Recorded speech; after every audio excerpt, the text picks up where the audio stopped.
Welcome to Friday Morning Dharma on April 24th. Thank you for being here. Let's go ahead and settle in for some meditation.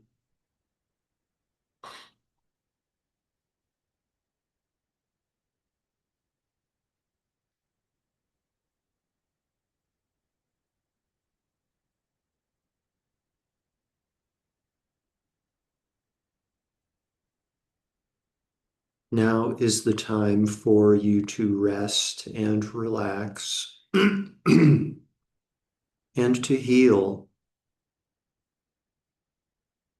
Experience the healing that comes from taking a break from the thinking mind. This is an opportunity for us to rest and relax in awareness, awareness that is free of thought.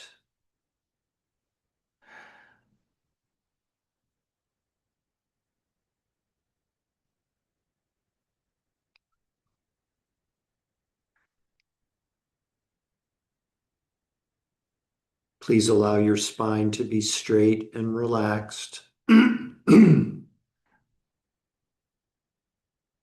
Our mouth is closed and our jaw is relaxed. And if you haven't already done so, please go ahead and softly close your eyes.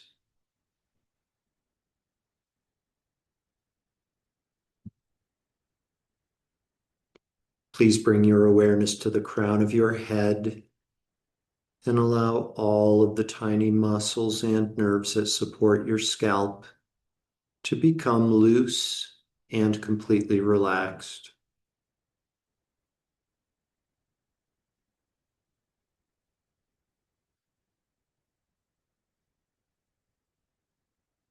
Please allow the tiny muscles and nerves across your forehead, the tiny muscles that support your eyebrows, and all of the muscles in your face to become soft and completely relaxed. Your facial muscles become so soft and relaxed that it might feel as though the pores of your skin are opening up now.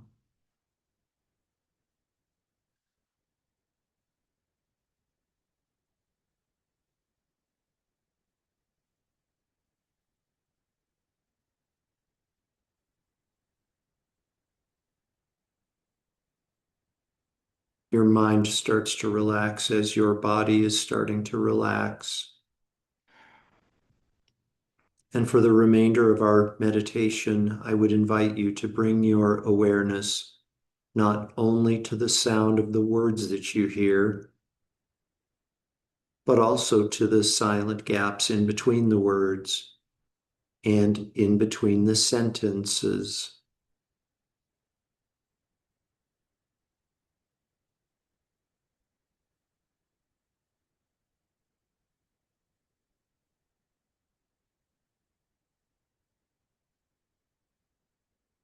Please allow, please allow the muscles that support your jaw to become soft and relaxed. Just allow any tension that you might be carrying in your jaw to dissipate, to drain away, to release, to dissolve into empty space,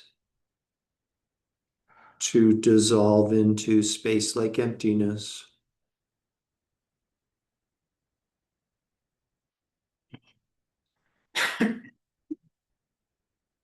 Your jaw may start to feel a bit heavier now, and it takes a gentle and deliberate effort to keep your jaw from dropping open.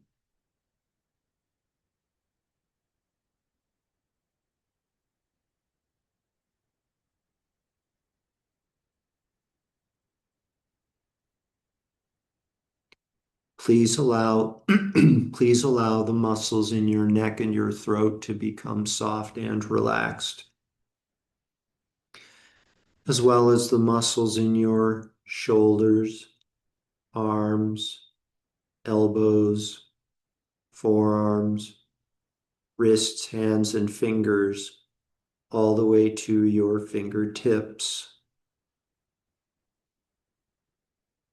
And your hands now might feel a bit warmer and heavier as they rest in your lap.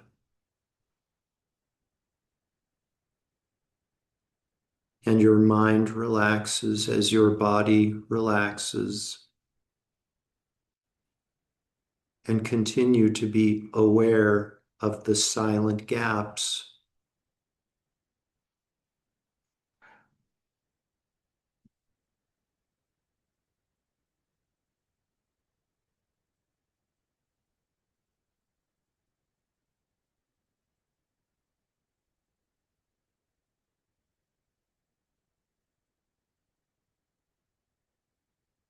The muscles in your chest become soft and relaxed, and your lungs are now able to perform perfectly and without effort their natural function of breathing.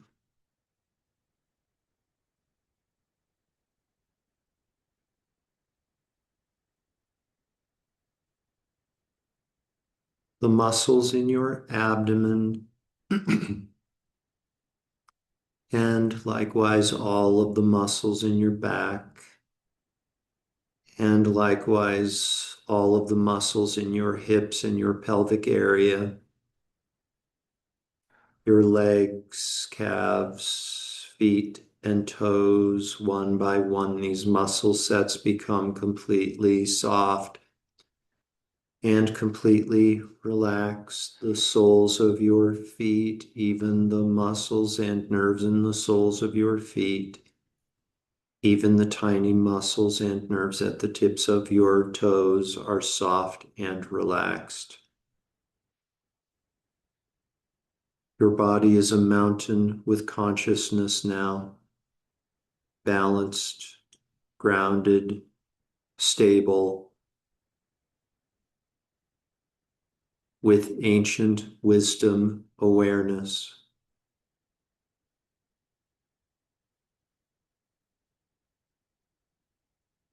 Your mind relaxes completely now as your body is completely relaxed. And let yourself go.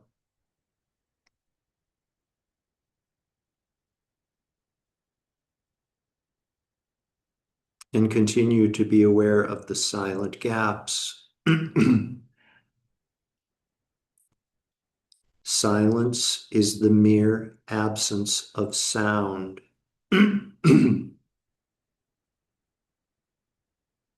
There is nothing more to silence than this absence. Rest in the knowing that an absence is not the same as nothingness.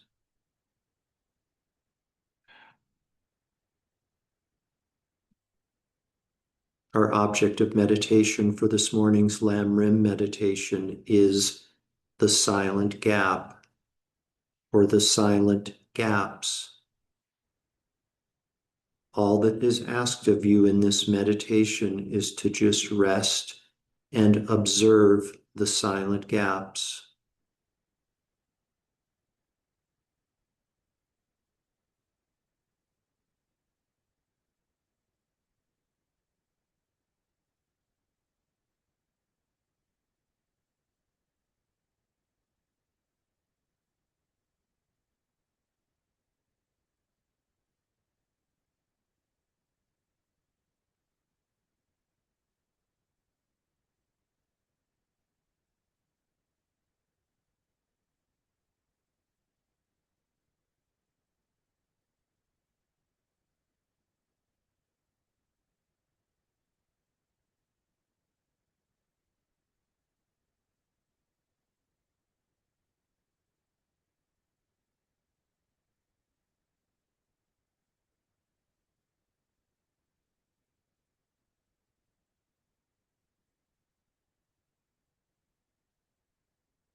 Now, please gently redirect your awareness.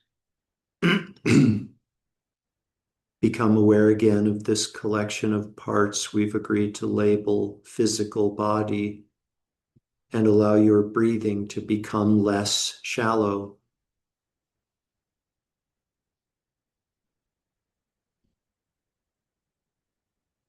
Taking deeper and deeper breaths, become aware again of the garments of clothing resting on the surface of physical body.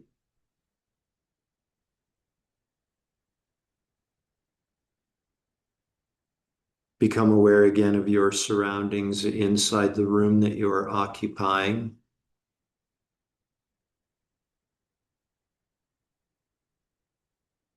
Deeper and deeper breaths, becoming aware again of the world that exists outside of the room that you are occupying.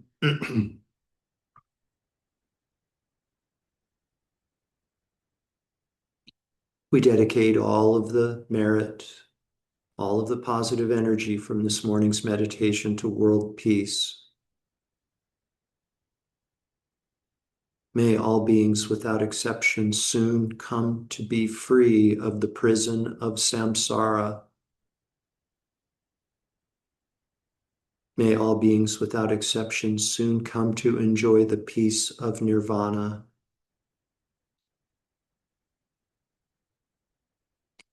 Completely fill up your belly and lungs with air, and when you're ready, you can open your eyes and bring your meditation to an end.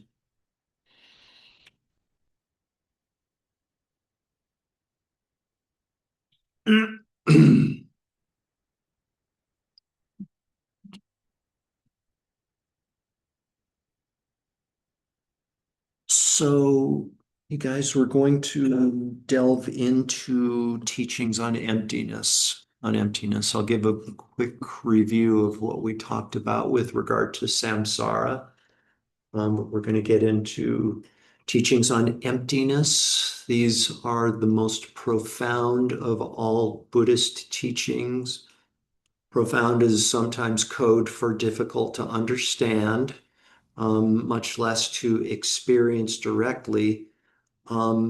I would encourage you to please study on your own. A couple of 15-minute classes on emptiness are not enough. You need to study, you need to contemplate, you need to visit with Sangha friends about emptiness, talk to me, ask questions. When you do study, take good care to make sure that you use reliable resources, because people get it wrong about emptiness all the time. Authors, longtime practitioners get it wrong all the time. Um, I've often seen, I'm just amazed to see how many longtime practitioners, authors, respected authors, who use the term emptiness and nothingness interchangeably. That's not right. Emptiness is not nothingness. Emptiness is an absence, and an absence is different from nothingness. And we'll see the importance of absence as we get into what's called the second profundity of the Heart Sutra. Emptiness is form. The first profundity, form is emptiness. The second profundity, as in profound, a profound thing. The second profundity is form is empty. Sorry, emptiness is form. Emptiness is form. Out of emptiness, form appears. Something can't appear from nothing. Something can appear from an absence. And this is what we learn from the second profundity of the Heart Sutra. Emptiness is form. But anyways, I'm jumping ahead of myself. Yeshe Kelsang Gyatso, my teacher, my spiritual guide, gives an impeccably clear and reliable presentation of emptiness. A great book that he has written is called Heart of Wisdom. That will tell you, that will teach you everything you need to know about emptiness, wisdom, realizing emptiness in a reliable way. So Monday's class, we talked about the Truman Show and the samsara that Truman was living in, the samsara in which things were completely different. Things appeared to be completely different from how they actually existed. He appeared as though he was living a normal life, going about his business, being married, and doing the things, when in fact he was the subject of a television show, a global television show. His mode of existence was dramatically different from the way it appeared to exist.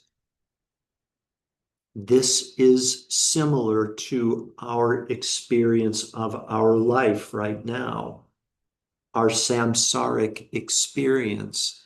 Samsara, I'll send out an email with these definitions and translations. Please commit them to memory.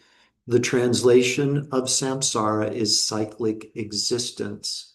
The definition of samsara, all of the appearances and conceptions of a deluded mind. Our samsaric experience is that we think that the world and everything in it exists separate from our mind. This is how we go about living our Truman-like existence, just like completely mistaken about how the world really exists. Classic, timeless, powerful example is sleeping and dreaming. When we fall asleep, this world, this waking world that we experience disappears. It ceases to exist for us. Our waking mind ceases, and the waking world that appears to our waking mind also ceases. And this whole new world starts to appear. It's called the dream world that appears to our dreaming mind.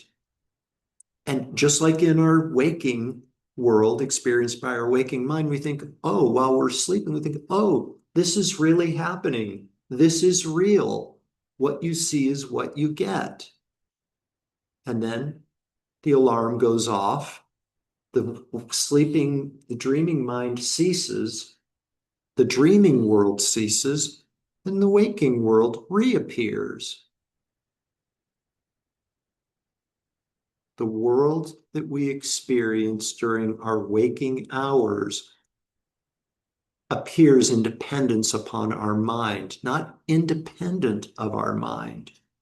Really, really important. Emptiness takes it a step further, okay?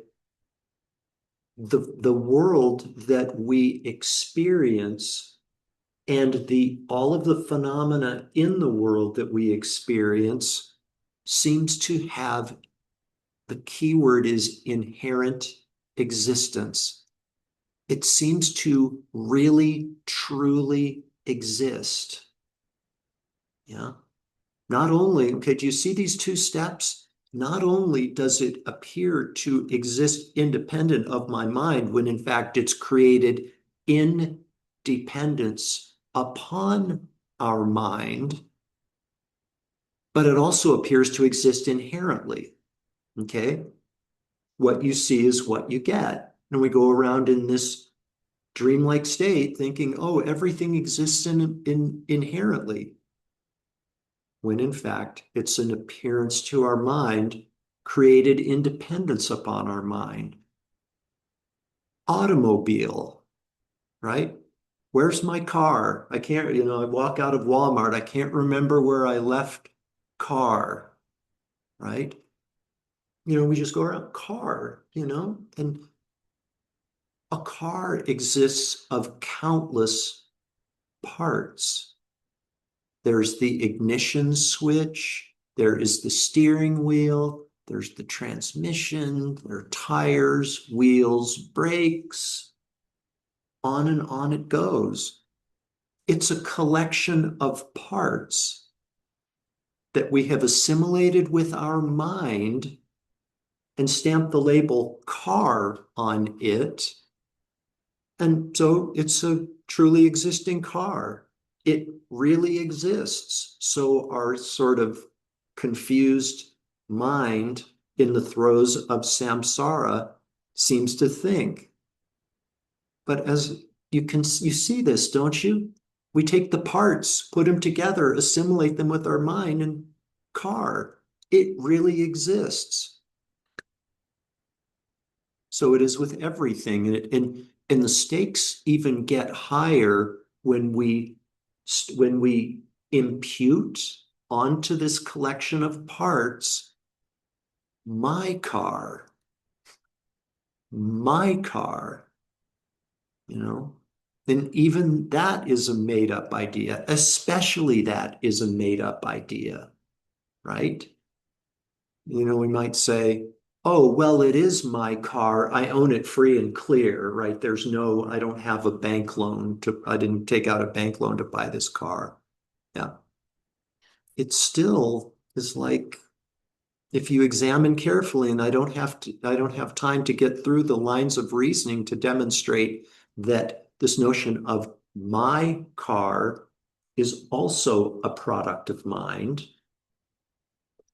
What's really important about this is the my. It's like the most important part, because by saying this is my car, like it goes from inherently existing car, right, to my inherently existing car. I own this thing. It's mine. That necessarily means that there must be a me. And that's the thing that we grasp at in this dream of samsara most strongly. This is the holy grail, and I see eyes starting to droop. You guys, this is the holy grail, in that it is the elixir that will free us from all of our suffering. Don't nod off.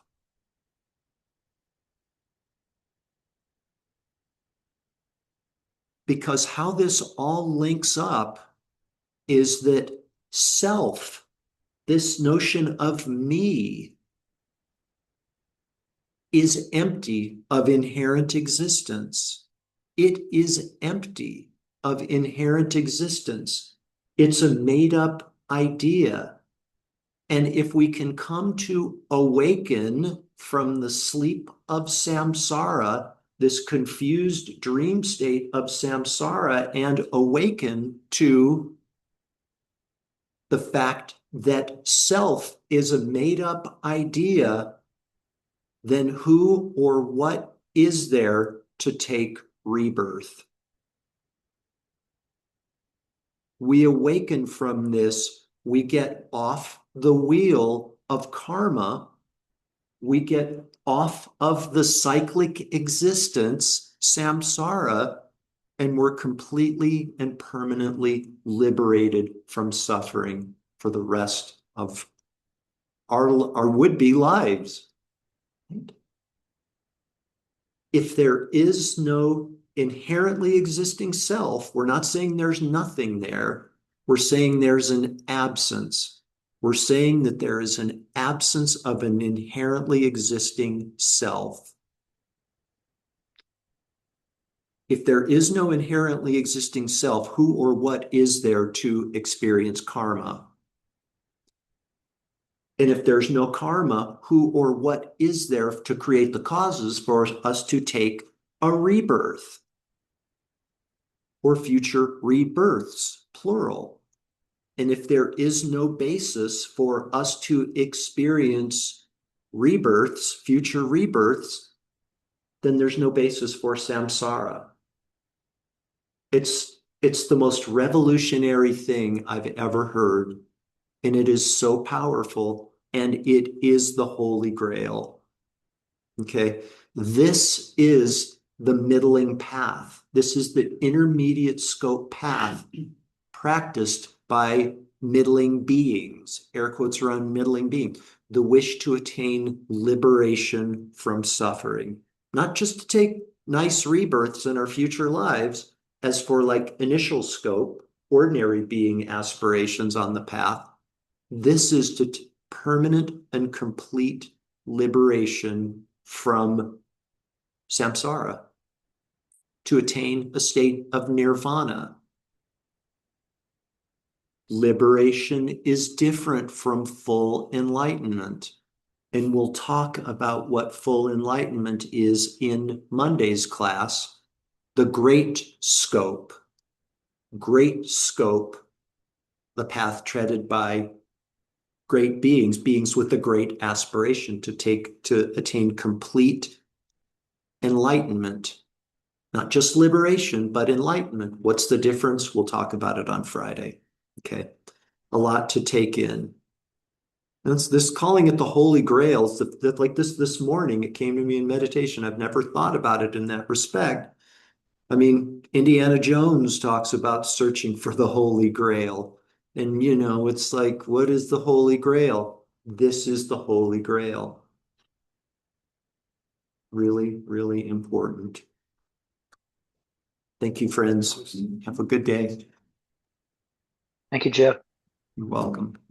Thank you, Jeff. Bye.